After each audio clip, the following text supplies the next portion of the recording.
pagi, Mams. Dengan saya Feby Guspa dari Stasiun Anak. Hari ini saya akan berbincang-bincang dengan seseorang yang sangat spesial, Ibu Francisca Utami atau yang biasa dikenal dengan Ibu Siska, yang adalah seorang co-founder dari Klevio Innovator Camp. Hai Ibu Siska, selamat pagi. Selamat pagi. Gimana kabarnya? Baik banget, gimana Mbak Feby? Alhamdulillah juga baik. Oke, karena aku penasaran banget nih Bu, aku langsung aja ya. Aku mau nanya, coding itu apa sih Bu? Nah, ini menarik ya. Sebetulnya coding itu mungkin banyak yang udah pernah dengar, tapi mungkin belum terlalu familiar gitu ya. Jadi kalau sebetulnya coding itu sendiri adalah aktivitas menulis perintah untuk komputer gitu ya, untuk mesin gitu ya. Nah, jadi itu sebetulnya gimana cara kita mengkomunikasikan apa yang kita mau kepada komputer itu sendiri. Nah, menariknya sebetulnya coding ini seringkali agak digunakan bersamaan gitu ya, atau bergantian dengan istilah programming. Betul. Jadi kalau mungkin istilah programming itu yang dulu udah lebih banyak digunakan gitu ya. Tapi sebenarnya berbeda ya, ada perbedaan sedikit antara coding dan programming. Di mana kalau coding itu benar-benar nulis programnya gitu ya, nulis menggunakan bahasa komputer, diketik gitu kan. Betul. Nah, sementara kalau programming itu mencakup secara keseluruhan merancang sebuah software gitu, atau perangkat lunak yang akan digunakan seperti misalnya game atau aplikasi atau website. Itu semuanya menggunakan programming gitu, dan di dalamnya ada pekerjaan ngoding gitu. Begitu ternyata. Oke, karena coding ini kan lagi happening banget sekarang ya, karena katanya dengar-dengar mau dimasukin sebagai kurikulum nih di Indonesia ya kan. Nah, menurut Ibu sekarang orang tua banyak tahu nggak sih tentang coding ini, Bu? Kalau dibandingkan dulu ya, waktu kami baru mulai gitu ya, kami harus banyak menjelaskan apa sih programming, apa sih coding itu gitu ya, dan bahwa ada pekerjaan di luar sana yang membuat orang-orang yang membuat software gitu ya. Tapi saya rasa 5 tahun terakhir ini semakin banyak ya orang tua yang udah aware ya, terutama di kota-kota besar gitu ya, dengan semakin banyaknya coding school, competition dan lain sebagainya gitu ya, dan juga semakin digaungkan juga dari pemerintah bahwa ya Indonesia butuh lebih banyak programmer, udah mulai melek teknologi lah gitu ya Bu ya. Betul. Cuman memang masih banyak orang tua yang mungkin masih mikir ini mah buat orang-orang yang ngerti IT lah gitu ya, yang bukan buat semua orang gitu ya. Jadi masih banyak stigmanya juga sih sebetulnya gitu di bidang ini. I see. Nah, enak kalau misalnya langsung dapat penjelasan kayak gini ya Bu. Jadi misalnya yang awam-awam itu yang kayak Ibu bilang tadi, kayak cuma tahu coding itu sekelas IT doang gitu, itu terlalu sulit gitu ya, apalagi yang bener-bener nggak ngerti tentang teknologi gitu ya kan. Ternyata dengan adanya pembelajaran coding kayak gini kan, orang tua bisa kayak, oh ternyata coding itu bukan hanya kayak gitu, tapi lebih besar lagi gitu, kita bisa banyak belajar gitu ya. Nah, kalau untuk manfaat coding sehari-hari nih Bu, menurut Bu Siska tuh apa aja sih gitu? Iya, jadi sebetulnya kalau kita ngelihat penggunaannya sendiri gitu ya, apalagi sekarang makin kesini kan kita semakin menggunakan teknologi sehari-hari ya, bahkan yang katanya tadi orang awam pun gitu ya, minimal sudah ada komputer segede ini nih di kantongnya gitu kan ya, yang nggak kita sadari sebenarnya Bu. Betul. Nah, itu sudah ada, tapi tanpa disadari sebetulnya pekerjaan membuat software atau merancang penggunaan teknologi itu sendiri sudah merambah di semua bidang gitu ya, tanpa kita sadari ya. Betul. Nah, jadi dari sini sih sebetulnya kebanyakan orang sudah menggunakan gitu ya, tapi mungkin belum menyadari bahwa banyak sekali bidang yang sekarang menggunakan teknologi itu sendiri gitu ya. Seperti nah, bidangnya itu kira-kira yang membutuhkan skill coding tuh apa aja Bu? Bidang-bidangnya ya. Nah, kalau misalnya kita bandingkan dulu, kita kalau mau pesan makanan gitu ya, kita mungkin harus ke minimal harus telepon gitu ya, restorannya gitu ya. Kalau dia ada jasa delivery, nanti dia delivery sini, atau enggak datang langsung gitu ya. Datang langsung gitu ya. Nah, tapi kalau sekarang kita udah bisa tinggal buka ini ya. Online gitu. Itu dari maksudnya kuliner.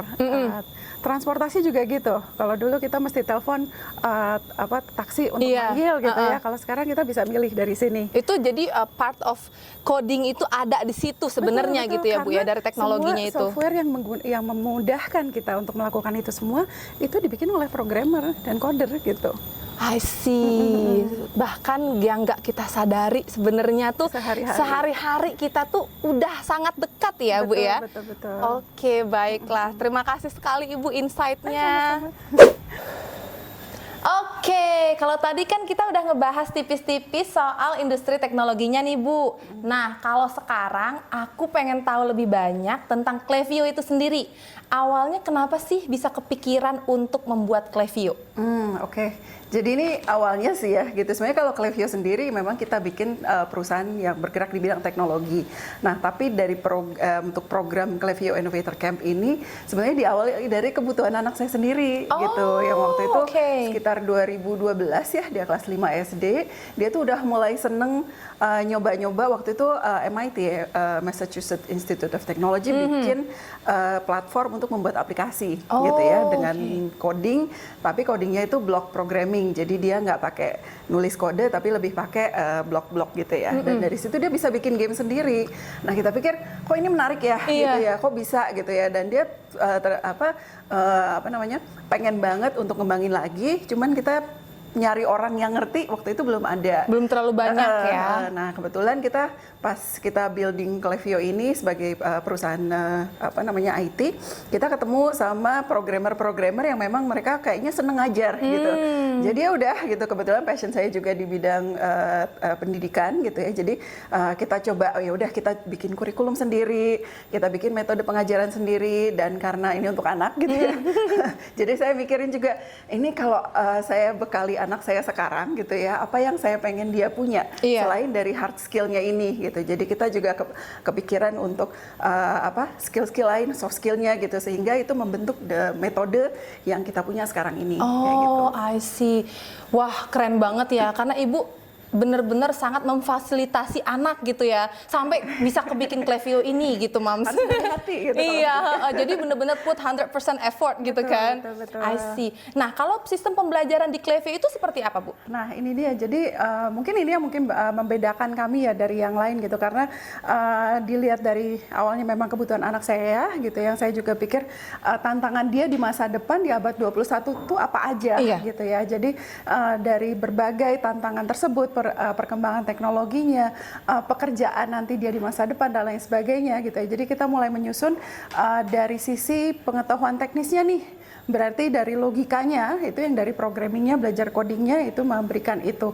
Kemudian dari metode project based learning yang sekarang juga banyak digunakan di sekolah-sekolah, dia belajar project management, dia belajar tentang time management, dia belajar planning dan lain sebagainya. Kemudian juga karakter buildingnya kita juga masukin di dalam metodenya gitu ya. Kita juga menggunakan coaches bukan teacher ya, karena di sini kita pengennya anak itu menemukan potensinya di bidang manapun gitu ya, entah itu dia jagonya di programmingnya, di desainnya, atau bahkan di project manajemennya gitu ya, itu bisa dikembangkan di sini seperti itu. Nah juga kita juga masukin tema-tema, karena ujung-ujungnya tuh teknologi kan kita ngeliatnya itu sebagai alat ya.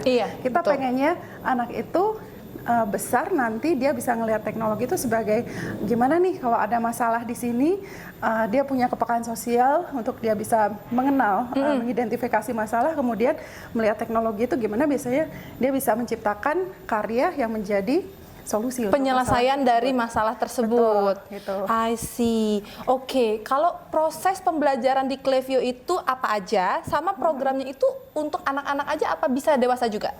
Oke, jadi kalau dari proses belajarnya itu memang kita project ya, kebanyakan project. Jadi di awal kita ngasih tools gitu ya, kemudian kita lemparkan project tantangan-tantangan yang dimana mereka mengenali masalah di sekeliling mereka, kemudian mereka menciptakan solusi untuk itu gitu ya. Meskipun solusi sederhana misalnya seperti game edukasi aja gitu ya. Nah itu juga seperti itu, mainly ya seperti itu. Kemudian juga kita banyak mengenalkan selain pembuatan software gitu ya, kita juga mengajak mereka untuk ngelihat tools lain gitu yang bisa mengembangkan skill mereka, misalnya di desain, di perancangan, storytelling dan lain sebagainya kayak gitu. Nah, kelas-kelasnya sendiri kita kebanyakan sih di sekolah-sekolah ya gitu ya, kita memberikan program ekskul untuk anak-anak dari kelas 1 SD sampai SMA.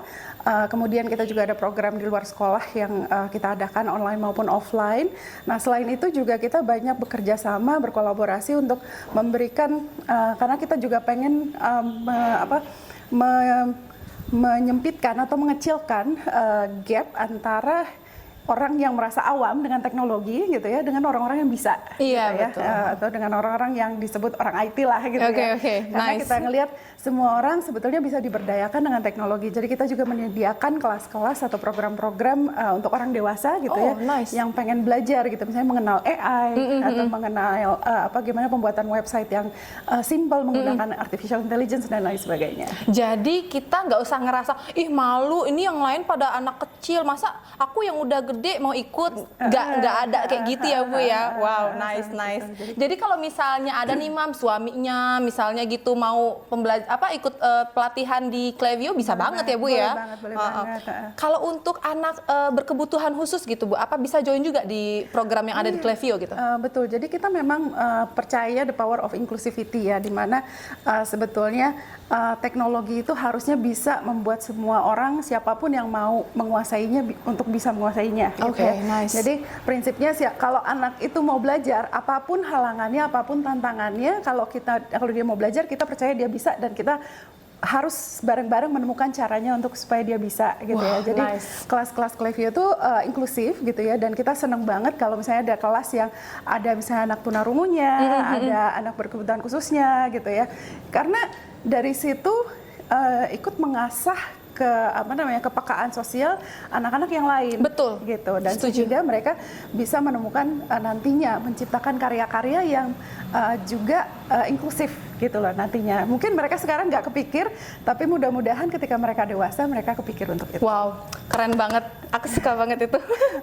Kalau untuk rencana kedepannya untuk Klaviyo gimana nih Bu, rencana jangka panjangnya? Ya, banyak sih gitu ya. Jadi sebetulnya salah satunya kita pengen meningkatkan awareness akan pentingnya pendidikan teknologi yang holistik gitu ya. Wow, Jadi nice. tidak cuma kita jadi jago di teknologinya, tapi kita punya hati, kita jadi semakin manusiawi gitu ya. Setuju. Untuk kemudian teknologi itu bisa kita manfaatkan untuk kebaikan bersama. Prinsipnya seperti itu. Nah, kalau di Indonesia sendiri, tantangan besar kita adalah kesenjangan gitu ya di bidang pendidikan. Jangankan di bidang pendidikan teknologi gitu ya, tapi yang untuk pendidikan berkualitas secara umum aja susah gitu kan ya di Indonesia. Nah, kita pengen mencari terus bekerja sama dengan berbagai pihak gitu ya, untuk bisa dengan kurikulum yang kita ciptakan gitu ya, mudah-mudahan kita menemukan cara-cara dan orang-orang yang mau berkolaborasi sehingga kita bisa menutup kesenjangan itu sih. Wow, keren banget Ibu Siska. Aku bener-bener ya tepuk tangannya. Aku bener-bener berharap dengan Klaviyo ini itu banyak membuka mata, terutama orang tua yang mungkin punya anak yang pengen banget belajar coding atau programming atau apapun itu, yang punya kelas di Klaviyo, orang tuanya bisa mensupport gitu, karena itu penting banget gitu. Kayak yang Ibu Siska bilang sebelumnya, kalau sekarang kita tuh nggak sadar ternyata kita udah dekat banget dengan teknologi di sehari-hari gitu, dan ternyata banyak banget bidang pekerjaan di Klaviyo ini yang bisa dibantu gitu ya Bu ya. Betul. Terima kasih Bu Siska. Sama-sama. Nah, sekarang kita udah lebih santai ya Bu ya, duduk di ruang keluarga kayak gini. Nah, kebetulan ini ruang keluarga, ruang duduk kami yang biasanya kami gunakan untuk ya nongkrong sambil baca-baca buku gitu. Nice untuk kumpul-kumpul ya Bu ya. Oke. Tadi kan kita udah ngebahas kalau Bu Siska mendirikan Klaviyo itu karena anak Bu Siska yang tertarik ya Bu ya sama dunia coding ini. Nah, kalau misalnya nih Bu dari POV orang tua nih, misalnya orang tuanya yang tertarik untuk anaknya pengen belajar coding, gimana tuh kira-kira biar orang tuanya bisa mengarahkan anaknya tertarik buat belajar coding, Bu? Oke, ya itu menarik sih ya. Kadang-kadang kan memang ada yang anaknya sendiri yang udah ngedrive kita ke sana, Iya. terus kitanya keseret.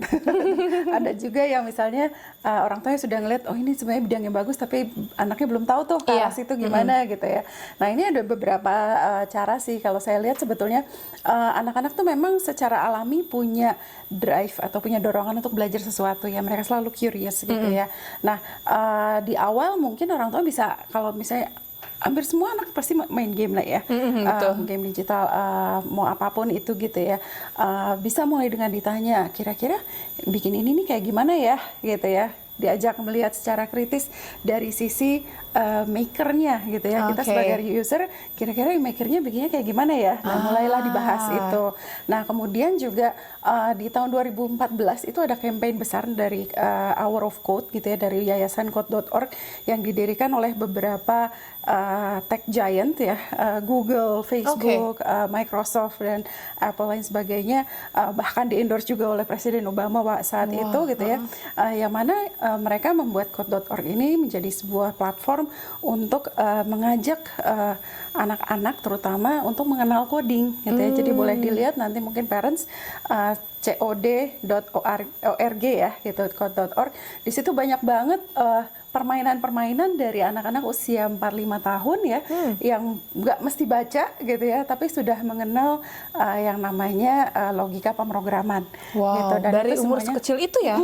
Dan itu sangat fun gitu ya, karena simple tapi ada puzzle-nya juga gitu ya.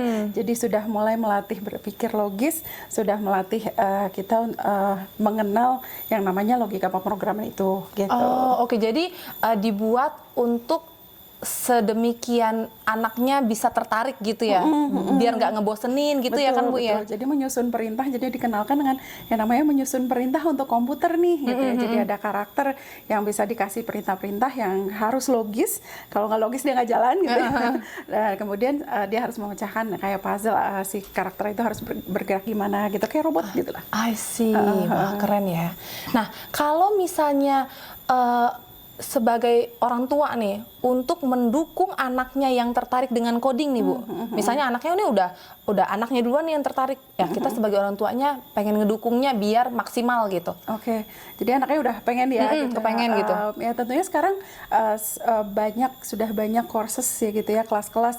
Kalau misalnya di sekolahnya belum diadakan pembelajaran ini, bisa ngambil di luar sekolah, atau misalnya bilang sekolahnya kami butuh ini nih, mungkin boleh ada program ekskul ini gitu ya di sekolah gitu ya, bisa hubungi kami juga. Nah selain itu tools untuk membuat gitu ya begitu. Jadi kalau mungkin tadi di code.org lebih ke puzzle-puzzle. Nah sementara di yang lainnya sudah banyak tools atau platform atau software yang bisa membantu anak untuk membuat game dengan programming yang sederhana, dengan cara coding yang sederhana.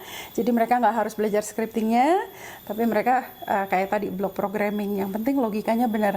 Nah sebetulnya yang penting di sini karena orang tua perlu pahami adalah kita pengen anak-anak itu pada saat belajar fokusnya itu bukan ke bahasa pemrograman, gitu ya. Jadi kalau mungkin parents ada yang udah familiar dengan Python, dengan JavaScript, dengan C# yang kayak gitu-gitu, mungkin untuk anaknya jangan ke situ dulu gitu ya. Karena itu terlalu rumit yang itu. Masih terlalu rumit dan cenderung boring ya. Soalnya kalau zaman dulu ya aku cuma pahamnya kayak JavaScript-nya sih Bu. Pernah dengernya? Nah kalau sekarang tuh udah banyak gitu ya, Ruby dan sebagainya. Nah kadang-kadang tuh ada parents yang sudah semangat gitu ya, anaknya tertarik, wah langsung kasihin ini gitu ya. Padahal itu mungkin buat anaknya sendiri kenapa ya jadi nggak fun gitu ya. Karena skripnya itu kan boring. Tapi kalau misalnya diberikan, misalnya diarahkan untuk membuat project yang ada hasilnya, ada karyanya gitu ya, itu jadi lebih menyenangkan. Dan toolsnya juga udah sangat banyak. Jadi itu sih mungkin kalau do's and don'ts-nya ya gitu. Dunia pilih yang fun gitu. Pilih yang fun, yang sesuai dengan usianya. Yang penting logikanya kuat dulu. Nggak usah buru-buru. Don'ts-nya jangan buru-buru ke bahasa pemrograman, karena sebenarnya kalau saya pikir kalau anak itu udah jago bahasa pemrograman tertentu di usia dini gitu ya, 5-10 tahun lagi mereka nggak perlu kok tahu itu. Sudah ada AI. Oh iya. untuk mengetik semuanya. Oh iya, gitu betul kan. ya. Tapi konsepnya, logikanya tetap harus ada. Iya. Gitu. Oke. Wow, itu menarik sekali ya ternyata ya Bu ya. Dan sebagai orang tua ya, kita kan kadang kita nggak tahu gitu. Kalau misalnya anaknya nggak ngomong, atau misalnya kan anak-anak banyak tipenya, ada anak-anak yang langsung misalnya pengen apa, tapi ada anak-anak yang nggak bisa mengutarakan gitu. Jadi harus orang tuanya yang melihat kemana sih cenderungnya Ya, anak ini ya, sukanya atau bakatnya gitu. Betul. Nah itu peran orang tua juga di situ besar ya Bu ya, untuk menanyakan besar anaknya banget. kayak, oke ya kalau gitu coba kita arahkan ke sini, suka nggak misalnya arahkan ke sini. Jadi dicari yang mana. That's why ada pertanyaan kayak gimana kalau orang tua pengen anaknya cobain coding gitu kan. Nah, oke. Kalau misalnya anaknya udah tertarik sama coding, tapi kan coding itu kita di depan komputer gitu ya. Itu kalau screen time-nya gimana ya Bu ya? Nah. Masalah screen time-nya itu kan kadang orang tua apalagi zaman sekarang ya Bu ya, kita tuh tidak apa ya, maksudnya karena aku juga sebagai orang tua membatasi gitu screen time untuk anak gitu. Betul. Nah, memang semuanya meskipun dia produktif ya, katakanlah dia produktif, membuat game dia senang gitu ya, itu sesuatu yang positif. Tapi kan kita juga tahu semua yang kebanyakan itu nggak bagus ya. Iya, gitu. betul. Jadi tetap dari orang tua tetap harus ada batasannya gitu. Tentunya ada sesuai usianya gitu ya. Jadi kalau dia masih lebih kecil, mungkin kelas 1 sampai kelas 3 SD, bisa dikurang mungkin ya 2 jam lah sehari gitu ya. Kalau udah lebih besar mungkin bisa lebih banyak gitu ya. Nah, tapi tentunya yang penting juga dari orang tua memberi contoh juga nih gitu. Kadang-kadang kita sulit bilang membatasi screen time anak, sementara kita kerjanya juga sehari depan laptop kan gitu. Atau main handphone ya Bu ya, nggak itu sadar dia. gitu kan. Jadi kadang-kadang ya kita perlu ada peraturan lah gitu, dan kita make sure kita beri contoh juga. Dan Betul sih, setuju. Kadang-kadang memang anak-anak itu bisa lebih seneng dengan komputernya atau dengan gadgetnya itu ketika dia nggak ada engagement yang lain ya, gitu. Jadi kalau bagusnya sih ya parentsnya ajak, yuk udah cukup yuk kita jalan keluarga atau ngapain gitu ya. Betul. Nah kalau misalnya anak-anak yang udah let's say dia dari kelas 5 gitu kan, cobain coding gitu. Terus udah berapa tahun, 3-5 tahun, dia mungkin ngerasa bosen tuh sama coding gitu. Itu kalau misalnya dari menurut Ibu Siska gitu, gimana biar mereka bisa terus lanjut gitu, supaya nggak ngerasa bosen atau gimana lah gitu yang bikin mereka semangat lagi gitu. Iya. Sebetulnya rasa bosan ini wajar ya, karena memang anak-anak kan bertumbuh, mereka ada fase-fasenya. Anak saya sendiri ada satu masa di waktu dia remaja, dia benar-benar udah nggak tertarik coding, dia pengennya ke filosofi dan fisika gitu. Kita pikir dia mau mengarah ke situ. Jauh ya. Tapi ternyata sekarang dia jadi programmer juga gitu. Ya sudah gitu kan. Tapi maksudnya ini sesuatu yang wajar, dan kita juga nggak perlu terlalu gimana, wah nanti dia nggak pengen lagi atau gimana gitu. Tapi minimal dia dapat skill kan gitu. Iya, betul. Tapi salah satu cara yang saya pikir juga penting untuk orang tua ketahui gitu ya, kalau misalnya anak-anak sebetulnya dia mungkin masih senang tapi bosan dengan prosesnya gitu ya. Mungkin dia masih tertarik tapi bosan dengan prosesnya. Nah, ini ada beberapa hal yang mungkin kita perlu lihat, mungkin dia mengerjakan hal yang sama berulang-ulang gitu ya. Jadi dia kurang ada challenge gitu kan. Nah, sementara kalau misalnya dia diberi challenge atau tantangan gitu ya, entah dia diikutkan ke lomba atau diikutkan di kelas yang ada kurikulumnya sehingga berkembang skillnya gitu ya. Nah, itu jadi dia merasa gitu loh, oh ada achievement, ada achievement kayak gitu. Nah, itu yang penting dilihat ya gitu sama orang tua ketika anak boring tuh atau ketika dia bosan tuh kenapa gitu. I see. Make sense sih Bu, karena kalau misalnya nggak ada challenge, kayak misalnya diikutin lomba gitu, mungkin ya dia ngerasa kayak masa aku di sini-sini aja gitu aja. Kan ya. Sama mungkin ada juga yang kalau kita lihat anak-anak tuh saya istilahnya tweaking ya gitu ya, kita tweak curiosity-nya, kita ada yang namanya reverse engineering gitu. Jadi mereka misalnya mungkin ngodingnya bosan tapi main gamenya masih seneng nih gitu. Nah, kita cari kalau di Cliveview kita ada acara mabar game yang populer gitu, yang seru, yang bisa dimainin bareng-bareng.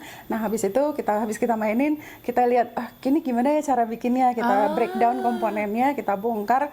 Oke, yang ini bikinnya nih kayak gini, ini bikinnya kayak gini. Dan itu mereka jadi anak-anak tuh jadi kayak sekarang kalau main game kita nggak lagi cuman main, kita mikir gimana bikinnya ya. Iya, Gitu. Jadi ini sendiri ya Bu ya, mereka Betul, tertarik betul. sendiri gitu.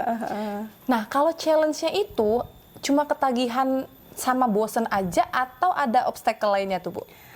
Kalau saya lihat sebetulnya kalau di bidang ini ya, di bidang pengajaran atau pendidikan teknologi khususnya coding ini, kadang-kadang kita terlalu fokus dengan si teknologinya itu sendiri, Oke. gitu ya. Jadi lebih ke fokus kayak ke codingnya, kayak tadi misalnya kita misalnya pengennya anaknya belajar bahasa programming tertentu dan dia jadi jago di Karena situ, kan gitu. sebenarnya orang tua ya Bu, balik lagi kita kan sebagai orang tua pengennya ini itu yang terbaik buat anak, tapi sebenarnya kan balik lagi ke anaknya gimana gitu kan ya. Nah, tapi sebetulnya yang kalau saya lihat apapun yang dipelajari anak itu dia harus relevan dengan kehidupan. Kalau dia nggak relevan dengan kehidupannya, dia nggak punya motivasi why I'm doing this. Gitu Exactly. kan.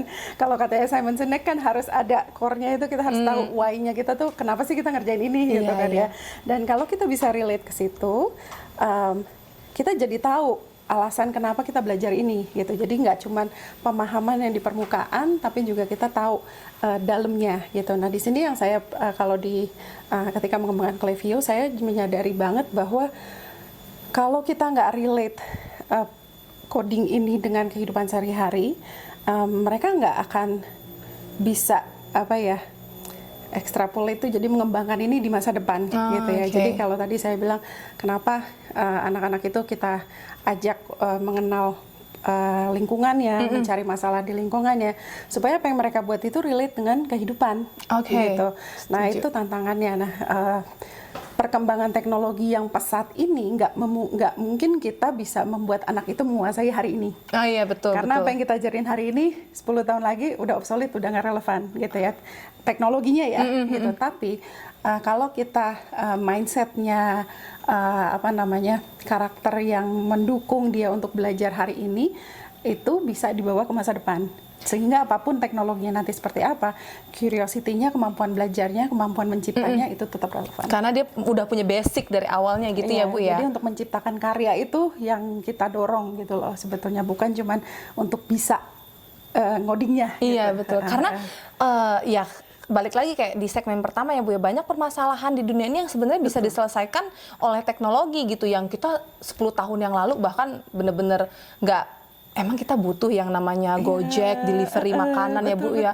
Kalau mau makan ya ampun, masa harus jauh-jauh keluar rumah dulu, terus atau nggak masak gitu ya. Sekarang kan ya ampun, ya udah nggak usah masak, telepon aja, langsung dari aplikasi aja gitu kan ya.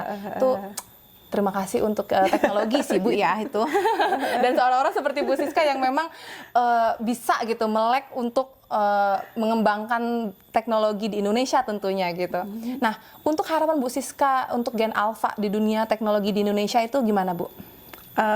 Ya, jadi kalau saya ngelihat Indonesia tuh penuh dengan orang-orang kreatif, sangat kreatif gitu ya. Kayak kita tuh tipenya yang clever. Banyak akal sih memang orang Indonesia gitu ini.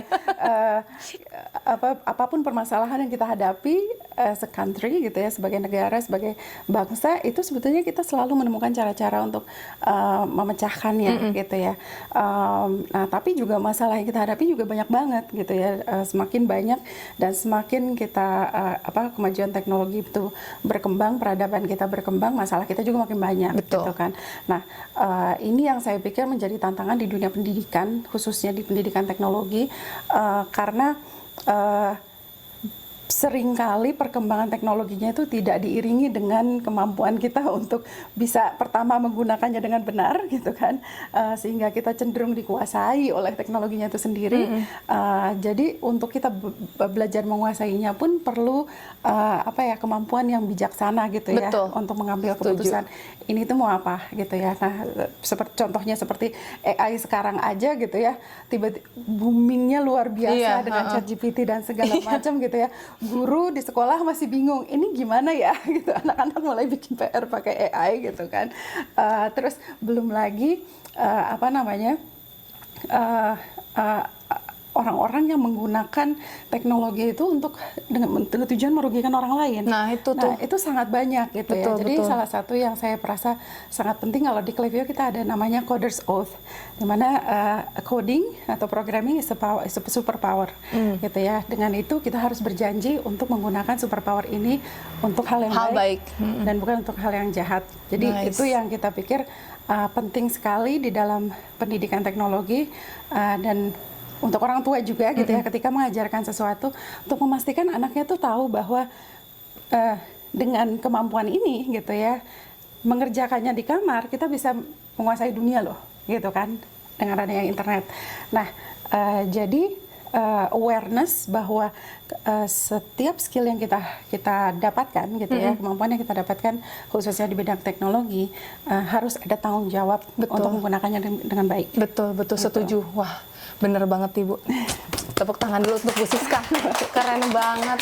Sharingnya hari ini sangat bermanfaat sekali Bu Siska, terutama buat balik lagi ke orang tua yang memang belum paham tentang dunia coding itu apa dan masih takut untuk anak-anaknya kayak nggak usah itu kayaknya nggak ada ininya deh, nggak ada future-nya, nggak ada masa depannya, mau kerja apa gitu kan. Padahal ternyata banyak sekali bidang pekerjaan yang membutuhkan coding atau programmer, dan pastinya kelas-kelasnya ada di Klaviyo ya Bu ya.